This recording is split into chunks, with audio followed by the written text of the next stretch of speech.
Hello, I'm Pam Coles, and this is our last reflection on the theme of creation. I wonder what you think about when you hear the word creation.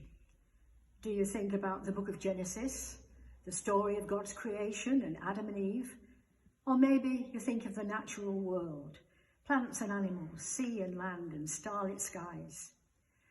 But for a few moments, I'd like to consider one aspect of God's creation: us, human beings, who generally haven't a good track record for being faithful and obedient to God. In Genesis, by chapter 3, Adam and Eve have sinned and blamed the serpent who, according to the joke, hadn't got a leg to stand on. And by chapter 4, Adam and Eve have got Cain and Abel, and Cain's killed his brother. And by chapter 6, it says that God is saying he regretted making human beings in the first place. Whatever your opinions of these early chapters, it's plain to see that very early on, human beings got off track. The Old Testament is full of that cycle of unfaithfulness. And God's constantly sending prophets to bring the people, back on track again. And our reading today is from Isaiah, who lived in Jerusalem. And after experiencing a wonderful vision of God enthroned in the temple, he was called to be a prophet. It was 740 BC. The year that King Uzziah died.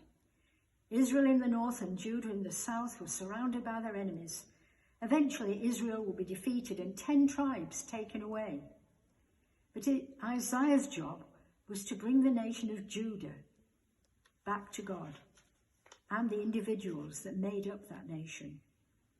In the chaos about them, the leaders frantically hoped to save themselves by clever alliances and lots of political manoeuvring.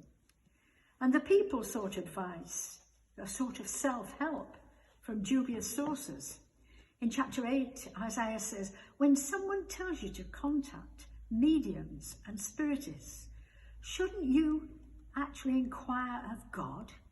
Why consult the dead on behalf of the living? Consult God's instructions. A lesson for us all. But it wasn't all doom and gloom. Isaiah knew that God would forgive if people would repent and they could be restored.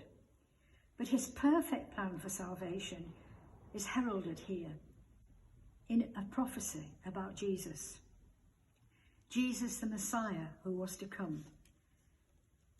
And from verse 2 it says, the people who moved in darkness have seen a shining light. Upon those who lived in the land of the shadow of death, the light has shone. You've made them exuberant with rejoicing and filled their hearts with joy. They rejoice before you as harvesters rejoice. This was God's perfect plan being revealed, to bring human beings back into God's kingdom and under his authority at last.